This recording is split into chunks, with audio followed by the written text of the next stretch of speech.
Igualmente pasamos a, dije hace unos minutos, la figura del doctor Julio Castro Gómez. No podría agregar que ha sido diputado nacional, realmente no lo sabe. De ahí la potencia de ese equipo que estamos acá. Eso garantiza probablemente el éxito de lo que se está planteando. Este año se va a resolver el problema de estas disyuntivas. La salud como derecho a la salud como mercancía. Doctor Julio Castro Gómez.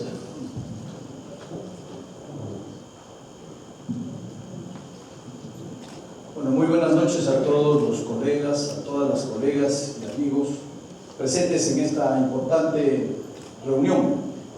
Y además de saludarlos a los asistentes, destacar las presentaciones de esta noche en las que el decano y el doctor Sánchez Moreno han señalado con mucha claridad no solo las críticas, sino las orientaciones para la elaboración de la propuesta y por supuesto también la de un representante del partido de gobierno, pero que no está en el gobierno, que también coincide de manera importante con estas propuestas. Quiero yo, de manera muy breve y rápida, señalar, en primer lugar, que denunciemos esta propuesta de reforma no significa que los médicos no planteemos la necesidad de una auténtica reforma de salud. Eso creo que debe quedar muy claro, no solo entre nosotros, sino ante la opinión pública nacional. Nosotros queremos una verdadera transformación de nuestro sistema sanitario y esta es una propuesta no de ahora, de los médicos. Hace más de 50 años los médicos en el país plantearon la necesidad de transformar el sector salud para lograr que el derecho a la salud se haga una realidad de los peruanos. Primero, en 1947, con la fundación de la Federación Médica Peruana. La fundación de la Federación Médica Peruana se hizo en 1947, después que en 1946 las organizaciones médicas mundiales señalaron y levantaron el derecho a la salud. Y luego, algo que es muy importante, colegas, algo que es muy importante, el primer Congreso Médico Nacional de Salud Pública de noviembre de 1962, como nos recuerda el maestro Carlos Bustillo Romaní, planteó la necesidad justamente de una transformación del sistema para garantizar el derecho a la salud de los peruanos. Entonces tenemos que decirlo con absoluta claridad. Los médicos sí queremos una reforma. Los médicos estamos insatisfechos con la actual situación, denunciamos la actual situación de salud y queremos su transformación para que se constituya en un elemento fundamental de mejora del bienestar y la calidad de vida de los peruanos, se convierta en un estímulo fundamental para aumentar la producción y productividad nacionales y se haga realidad el derecho a la salud de los peruanos. De otro lado, también queremos dejar muy bien claro es que el derecho a la salud no existe en el país para toda la población nacional. Y no la existe porque la mayoría de la población tiene déficits muy graves en su estado de salud. La desnutrición, la anemia y la mortalidad infantil son muy elevadas en el país y además con inequidades dramáticas entre los peruanos.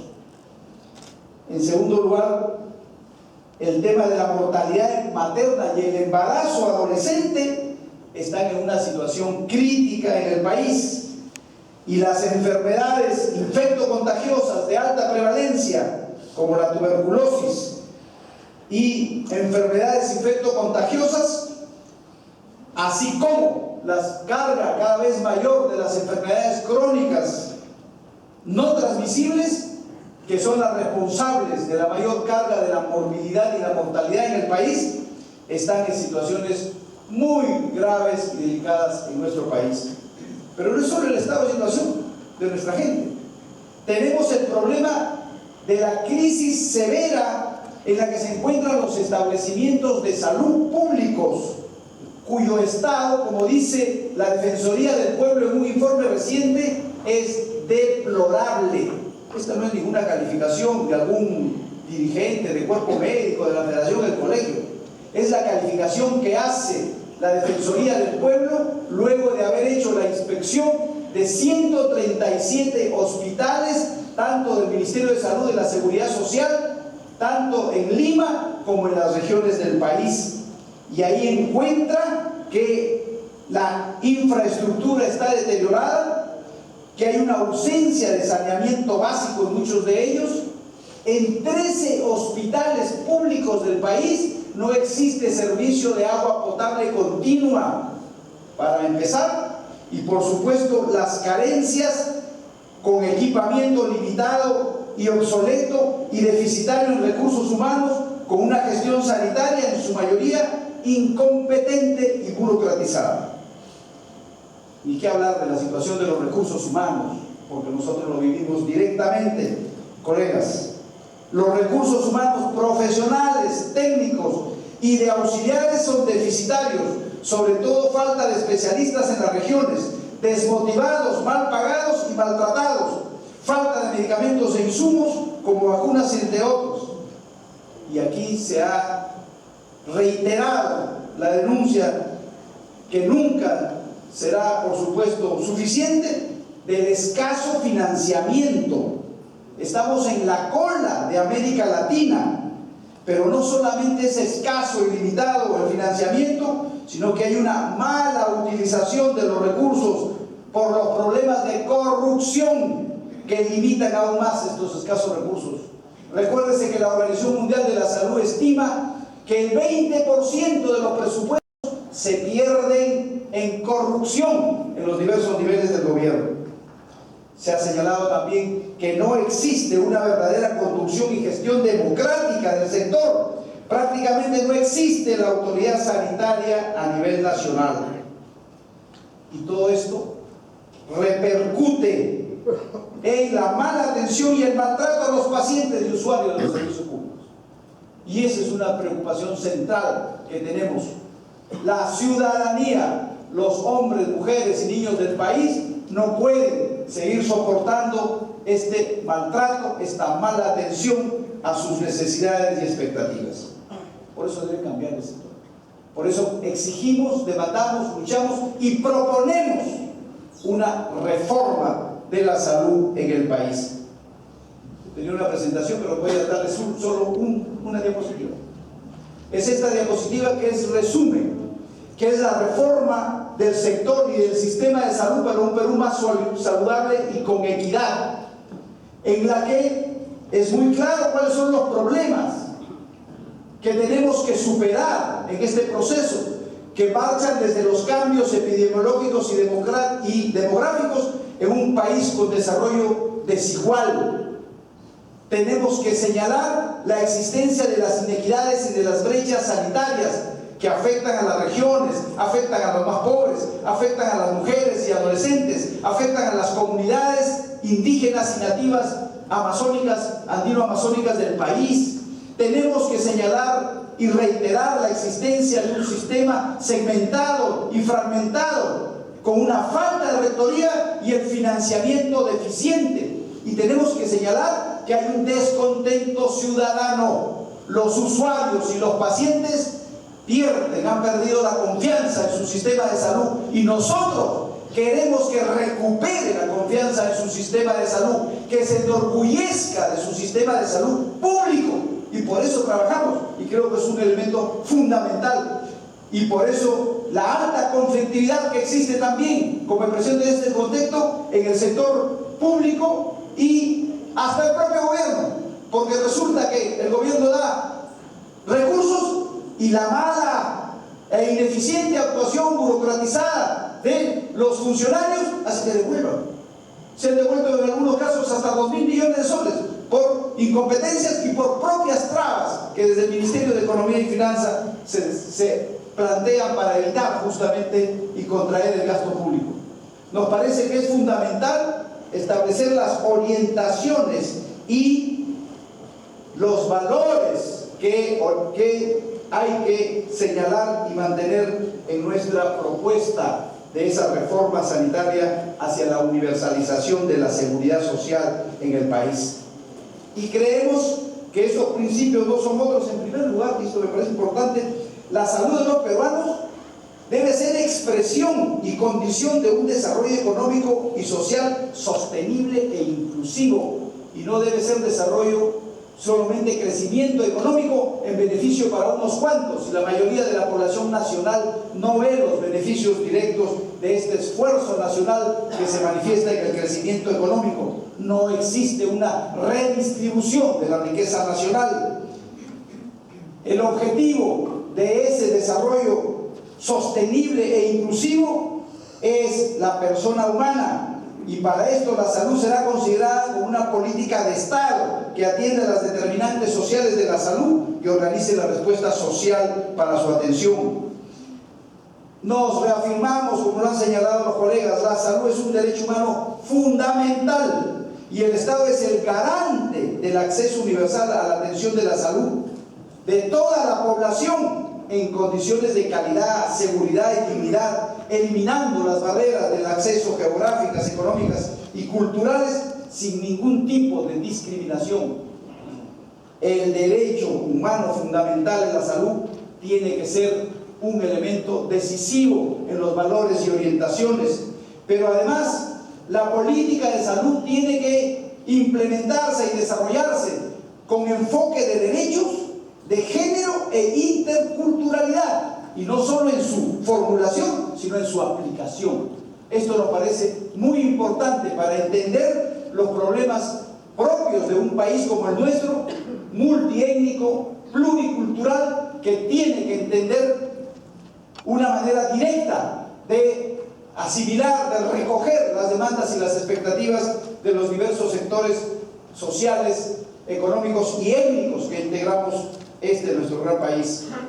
La salud pública es una política pública nacional y compartida con los niveles regionales y de gobiernos, pero nos parece fundamental que señalamos que el Ministerio de Salud es el organismo de gobierno y rector nacional de la política de salud, y señalar que claramente el ministro o la ministra es la autoridad sanitaria nacional y que no podemos permitir siga ocurriendo lo que ha sido muy bien señalado por los colegas, por el doctor Palmino, por el doctor Jesús Bonilla, y porque lo que vivimos en la realidad, en lo que los presidentes regionales y las direcciones regionales de salud hacen lo que les da la gana sin tener en consideración las orientaciones e inclusive incumplen las leyes, lo cual está en contra del proceso de descentralización en el país. Entonces nos parece muy importante señalar los valores y las orientaciones para que, estableciendo claramente los objetivos de la reforma, alcancemos resultados tanto sanitarios como en relación al modelo. Los objetivos sanitarios y los resultados a alcanzar no pueden ser otros que mejorar la salud, la calidad de vida y productividad de personas, cerrar las brechas e iniquidades regionales, sociales y de género, étnicas y urbanos rurales, satisfacer las necesidades y expectativas de la población. La calidad de atención es fundamental como preocupación y práctica que debemos tener en todos los establecimientos públicos y privados, y erradicar el maltrato a las personas. Un sistema nacional de salud, y debemos mantener el acuerdo del 8º Congreso del Colegio Médico del Perú, que es que no se pone a discutir si es único, si es coordinado o es integrado, sino logró la fórmula de señalar un sistema nacional de salud que, siendo descentralizado, promoviendo la participación y debidamente financiado, articula el conjunto de los recursos y servicios con el objetivo de garantizarle el derecho a la salud de todas las personas y de universalizar la seguridad social en el país. Eso nos parece que es muy importante, que tiene que modificar el modelo de atención centrado en la enfermedad y en los establecimientos para pasar a uno basado en la promoción, en la prevención y en la atención primaria de salud, lograr hacer realidad la universalización de la seguridad social, la integración de la red asistencial pública y el fortalecimiento del sector privado en su rol complementario. Nadie quiere hacer desaparecer, como lo han afirmado aquí los ponentes, nadie quiere hacer desaparecer la participación y el sector privado, pero el sector privado deberá tener un rol complementario porque la responsabilidad social fundamental es la responsabilidad pública, es la responsabilidad del Estado, y nosotros tenemos que exigir y demandar el cumplimiento de esa responsabilidad. Nos parece muy importante que las exposiciones hayan expresado coincidencias básicas, coincidencias fundamentales que deben servir para nutrir al conjunto de la orden médica nacional y por supuesto más allá al resto de profesionales, trabajadores, en un diálogo interprofesional del equipo de salud y de con la comunidad para lograr levantar una propuesta que cambie el rumbo de lo que hoy se propone como reforma. Yo creo que hay que decirle al gobierno, si pidió una reforma, lo han engañado, porque esta no es una reforma. Esto es la continuación de las políticas neoliberales iniciadas en la década del 90, las que se iniciaron primero con la Ley General de Salud sobre la base de la Constitución neoliberal fujimorista, las que se hicieron realidad con el seguro escolar gratuito, con el seguro materno infantil, el año 98, el año 2000, las que luego se plasmaron en el sistema integral de salud, el seguro integral de salud, en el FISAL, en la ley de aseguramiento universal del 2009,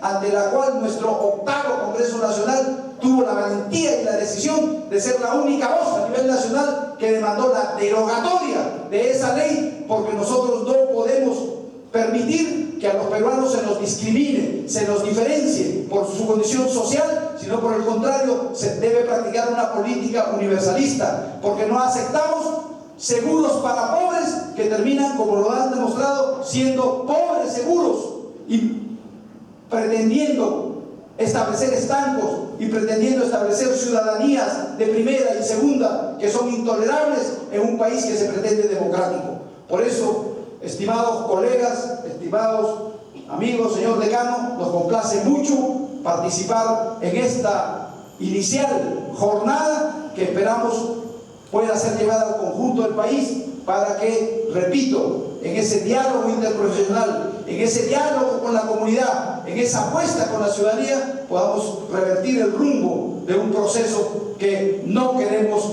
porque afecta los derechos fundamentales de los peruanos. Muchas gracias.